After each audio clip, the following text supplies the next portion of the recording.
Hello friends, दैनिक classes में आपका स्वागत है।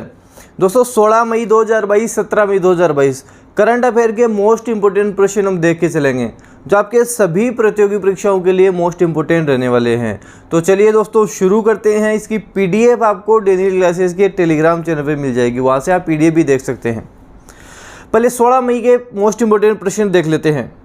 पहला प्रश्न है कि 2022 में किस देश ने पहली बार चैंपियन टीम इंडोनेशिया को हराकर इतिहास में पहली बार थॉमस कप अपने नाम दर्ज किया है? थॉमस कप किसने जीता है? थॉमस कप इस बार भारत ने जीता है, फाइनल में इंडोनेशिया को हराया है। देखो यहाँ से 2-3 प्रश्न आपको एग्जाम में देखने को मिलेंगे।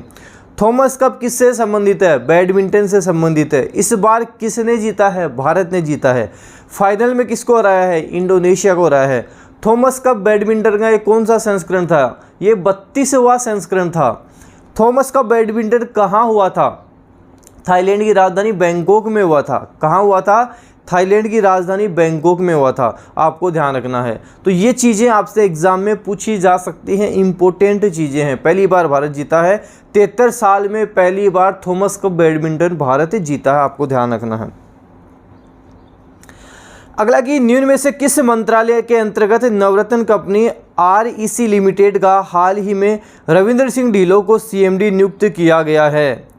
तो ऑप्शन डी सही हो जाएगा, विद्युत मंत्रालय। विद्युत मंत्रालय के अंतर्गत नवरत्न कंपनी REC लिमिटेड हाल ही में रविंद्र सिंह ढिल्लों को CMD नियुक्त किया गया है। वे वर्तमान में पावर फाइनेंस कॉरपोरेशन लिमिटेड के CMD के रूप में कार्यरत हैं। अगला है कि निम्न में से किसके अध्यक्ष संजीव बजाज को हाल ही में भारतीय उद्योग परिसंघ के अध्यक्ष के रूप में नियुक्त किया गया है? आपको बताना है। तो ऑप्शन हो जाएगा B, Bajaj Finserv limited. Bajaj Finserv limited के अध्यक्ष संजीव बजाज को हाल ही में भारतीय उद्योग परिसंघ के अध्यक्ष के रूप में नियुक्त किया गया है। वे टाटा स्टील के CEO टीवी नरेंद्रन की जगह लेंगे। फोर्ब्स के द्वारा जारी सबसे ज़्यादा कमाई करने वाले एथलीटों की सूची में कौन पहले स्थान पर रहा है? आपको बताना है। फर्स्ट स्थान पर कौन रहा है? तो ऑप्शन फर्स्ट सही हो जाएगा, क्रिस्टियानो रोनाल्डो रहे हैं। फोर्ब्स के द्वारा जारी सबसे ज़्यादा कमाई करने वाले एथलीटों की सूची में 130 मिलियन अमेरिकी डॉलर की कथित आय के साथ क्रिस्टियानो रोनाल्डो पहले स्थान पर रहे हैं, जबकि लेब्रॉन जेम्स 121.2 मिलियन अमेरिकी डॉलर के साथ दूसरे स्थान पर रहे हैं। अगला है कि निम्न में से किस पुरस्कार से सम्मानित भौतिक वैज्ञानिक फ्रैंक विलजेफ को टेम्पल्टन पुरस्कार 2022 से सम्मानित किया गया है? तो ऑप्शन हो जाएगा डी, नोबेल पुरस्कार। नोबेल पुरस्कार से ये सम्मानित थे। अगला है कि निम्न में से किस राज्य के कृषि मंत्री जयप्रकाश दलाल ने चारा बिजाई योजना की शुरुआत की है? कहाँ के कृषि मंत्री? तो ये हरियाणा के कृषि मंत्री हो जाएंगे। ऑप्शन सी सही हो जाएगा, हरियाणा के कृषि मंत्री। हरियाणा के राज्य के कृषि मंत्री जयप्रकाश दलाल ने गौशालाओं को चारा देने और आपूर्ति करने किसानों को 10,000 रुपये प्रति एकड़ की वित्तीय सहायता देने वाली चारा बिजाई योजना शुरू की है, आपको ध्यान रखना है। निम्न में से कौन सी अभिनेत्री को लग्जरी ब्रांड लुइस वुइटन की पहली भारतीय ब्रांड एम्बेसडर चुनी गई है? कौन सी अभिनेत्री है? दीपिका पादुकोण सही उत्तर हो जाएगा। Option B, Deepika Padukone. अगला कि कैंपबेल विल्सन को हाल ही में किस एयरलाइन कंपनी का मुख्य कार्यपालक अधिकारी और प्रबंध निदेशक नियुक्त किया गया है? आपको बताना है। तो टाटा सन ने हाल ही में सिंगापुर एयरलाइंस की सहायक कंपनी स्कूट के CEO कैंपबेल विल्सन को हाल ही में एयर इंडिया का मुख्य कार्यपालक अधिकारी और प्रबंध निदेशक नियुक्त किया है। किसके किए हैं? एयर इंडिया के। ऑप्शन बी सही हमारा यहाँ पे हो जाएगा। एप्पल को पीछे छोड़कर कौन सी कंपनी हाल ही में विश्व की सबसे मूल्यवान कंपनी बन गई है? कौन सी बन गई है? अरामको बन गई है। एप्पल को पीछे छोड़कर अरामको बन गई है। ऑप्शन डी सही उत्तर होगा। और अगला प्रश्न है कि माइक्रो रत्न PSU रेलटेल ने हाल ही में कितने स्टेशनों पर PM वाईफाई योजना शुरू की है? कितने स्टेशनों पर की है? तो 100 स्टेशनों पर की है। 100 स्टेशन पर लगाए वाईफाई, आपको ध्यान रखना है, लगाए जाएंगे। ऑप्शन डी सही उत्तर हो जाएगा। अगला कि चुनाव आयोग के अनुसार 15 राज्यों की कुल कितने राज्यसभा सीटों पर 10 जून 2022 को चुनाव होने वाले हैं?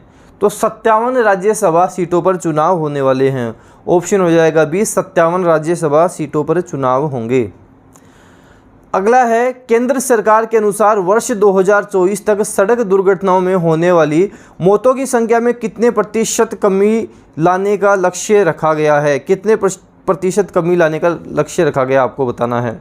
तो हम बात करेंगे 50% कमी लाने का लक्ष्य रखा गया है। यहाँ पे हमारे पास ऑप्शन बी सही हो जाएगा, 50% की कमी लाने का लक्ष्य यहाँ पर रखा गया है। अब दोस्तों यहाँ से कुछ ऐसे प्रश्न होते हैं जो आपके एग्जाम में सीधे सीधे बनते हैं। मैंने आपको बताया थॉमस कप मैंने बताया बैडमिंटन से संबंधित है, इंडोनेशिया को हराया, थाईलैंड की राजधानी बैंकॉक में ये हुआ था, 32वां संस्करण है। तो ये वो प्रश्न है जो आपके एग्ज़ाम में आपको देखने को मिल जाएगा। यहाँ से आपके एग्ज़ाम में प्रश्न बनते हैं, इस तरह के प्रश्न बनते ही बनते हैं। तो थॉमस कप से संबंधित जो मैंने डिटेल दी उसको आप अच्छे से ढंग से पढ़कर जाना। आगामी प्रतियोगी परीक्षा में आपको ये प्रश्न देखने को मिल जाएगा, इसलिए मैं आपको बता रहा हूँ, उसको अच्छे से आप ढंग से अच्छे से उसको देख के चलना। 16 मई करंट अफेयर हमने देख लिया। अब 17 मई करंट अफेयर के मोस्ट इंपोर्टेंट प्रश्न देख लेते हैं जो आपके एग्जाम के लिए इंपोर्टेंट है। तो चलिए दोस्तों शुरू करते हैं।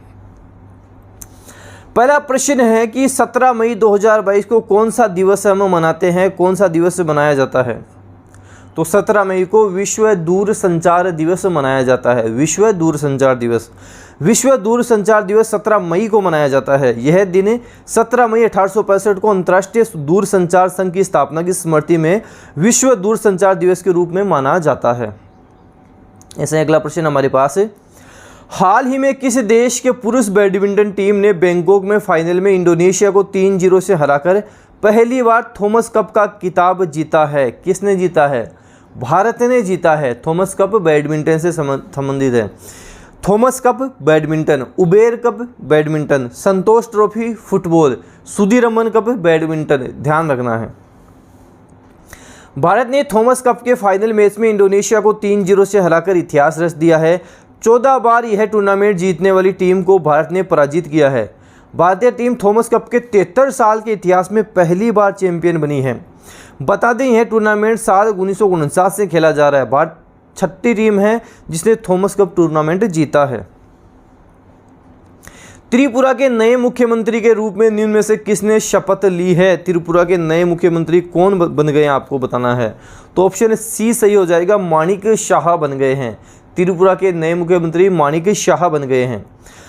भाजपा नेता विप्लव कुमार देव के त्रिपुरा के मुख्यमंत्री पद से इस्तीफा देने के एक दिन बाद पार्टी के प्रदेश अध्यक्ष माणिक शाह ने राज्य के अगले मुख्यमंत्री के रूप में शपथ ले ली है। माणिक शाह पेशे से डेंटिस्ट हैं और उनकी छवि बेहद साफ मानी जाती है। माणिक शाह साल 2016 में कांग्रेस को छोड़कर बीजेपी में शामिल हुए थे। बीजेपी में आते ही माणिक शाह को 4 साल बाद 2020 में प्रदेश अध्यक्ष बनाया गया था। अगला कि रूस की सबसे बड़ी बिजली आपूर्ति कंपनी आरएओ नॉर्डिक ने हाल ही में किस देश को आयात की जाने वाली विद्युत आपूर्ति पर प्रतिबंध लगा दिया है, आपको बताना है। तो रूस की सबसे बड़ी बिजली आपूर्ति कंपनी आरएओ नॉर्डिक ने हाल ही में फिनलैंड को आयात की जाने वाली विद्युत आपूर्ति पर प्रतिबंध लगा दिया है। तो ऑप्शन बी होगा फिनलैंड। कंपनी ने इसके पीछे बकाया भुगतान न करने के कारण बताया है। रूसी कंपनी ने दावा किया है कि बिजली भुगतान को लेकर लंबे समय से चली आ रही समस्याओं को लेकर यह प्रतिबंध लगाया गया है। रानिल विक्रमसिंघे ने किस देश के 26वें प्रधानमंत्री के रूप में शपथ ली है? रानिल विक्रमसिंघे कहाँ के प्रधानमंत्री बन गए हैं? श्रीलंका के प्रधानमंत्री बन गए हैं। ऑप्शन हो जाएगा हमारे पास फर्स्ट, श्रीलंका के प्रधानमंत्री बन गए हैं। विश्व कृषि पर्यटन दिवस निम्न में से किस दिन मनाया जाता है? विश्व कृषि पर्यटन दिवस कब मनाते हैं? तो 16 मई को विश्व कृषि पर्यटन दिवस मनाया जाता है, आपको ध्यान रखना है। 16 मई को हम मनाते हैं। अगला है कि किस देश को 2022-24 के लिए association of Asian election authorities के नए अध्यक्ष के रूप में चुना गया है? किस देश को चुना गया है? हमारे देश भारत को चुना गया है। किस देश को चुना गया है? भारत को चुना गया, आपको ध्यान रखना है। तो भारत को 2022-24 के लिए association of Asian election authorities के नए अध्यक्ष के रूप में चुना गया है। 7 मई 2022 को फिलीपींस के मनीला में कार्यकारी बोर्ड और महासभा की बैठक में भारत को सर्वसम्मति से AAEA के अध्यक्ष के रूप में चुना गया। AAEA 1998 में स्थापित एक गैर पक्षपातपूर्ण मंच है। अगला है कि हाल ही में ऑस्ट्रेलिया के किस पूर्व क्रिकेटर का 46 साल की उम्र में कार दुर्घटना में निधन हो गया है? किसका हुआ है? एंड्रयू साइमंड्स का हो गया है। हाल ही में कार एक्सीडेंट में एंड्रयू साइमंड्स का निधन हो गया है। ये ऑस्ट्रेलिया के खिलाड़ी थे, ऑस्ट्रेलिया के पूर्व खिलाड़ी एंड्रयू साइमंड्स, आपको ध्यान रखना है, इनका हाल ही में निधन हुआ है। अगला है कि फर्डिनेंड बोंग मार्कोस जूनियर ने हाल ही में किस देश के 2022 का राष्ट्रपति चुनाव जीत लिया है? तो ऑप्शन हमारे पास डी हो जाएगा, फिलीपींस का राष्ट्रपति चुनाव इन्होंने जीत लिया है। फिलीपींस सही उत्तर हो जाएगा, ऑप्शन डी सही हो जाएगा, फिलीपींस। फिलीपींस की राजधानी पूछेगा तो मनीला है, फिलीपींस की राजधानी मनीला है, करेंसी पेसो है। निम्न में से किस देश के राष्ट्रपति शेख खलीफा बिन जायद अल नाहयान का हाल ही में निधन हो गया है? तो ये संयुक्त अरब अमीरात के थे। कहाँ के थे? संयुक्त अरब अमीरात। संयुक्त अरब अमीरात के राष्ट्रपति शेख खलीफा बिन जायद अल नाहयान का हाल ही में निधन हो गया है। उन्होंने 3 नवंबर 2004 से संयुक्त अरब अमीरात के राष्ट्रपति और अबू धाबी के शासक के रूप में कार्य किया है। अगला है कि निम्न में से किस देश को वर्ष 2022-24 के लिए association of Asian election authorities का नया अध्यक्ष चुना गया है? तो ये हमने प्रश्न देख लिया, भारत को चुना गया है, भारत इसका सही उत्तर होगा। अगला है कि निम्न में से किस राज्य ने हाल ही में अपने बजट वक्तव्य में राज्य के कर्मचारियों के लिए पुरानी पेंशन योजना को बहाल कर दिया है? तो छत्तीसगढ़ ने कर दिया है, ऑप्शन डी छत्तीसगढ़। छत्तीसगढ़ के मुख्यमंत्री भूपेश बघेल ने हाल ही में अपने बजट वक्तव्य में राज्य के कर्मचारियों के लिए पुरानी पेंशन योजना को बहाल कर दिया है। 1 जनवरी 2004 के बाद काम शुरू करने वाले 3 लाख से अधिक लोगों को इस बदलाव से लाभ मिलेगा। तो इस 16 मई 17 मई करंट अफेयर के मोस्ट इंपोर्टेंट प्रश्न हो गए। एक बार आप वापस इन्हें रिपीट कर लें, अच्छे से देख लें, ताकि सारा सब कुछ आपके कवर हो जाए। पीडीएफ डेनियल क्लासेस के टेलीग्राम चैनल पर मिलेगी, वहाँ से आप इसकी पीडीएफ भी देख सकते हैं। वीडियो को लाइक करना है, शेयर करना है। अगर डेनियल क्लासेस यूट्यूब चैनल पर नए हो तो जब सब्सक्राइब करो, उसके साथ साथ बेल आइकन भी प्रेस कर लेना। इससे क्या होगा, कोई भी न्यू अपडेट आएगी वो आपको तुरंत मिल जाएगी। धन्यवाद।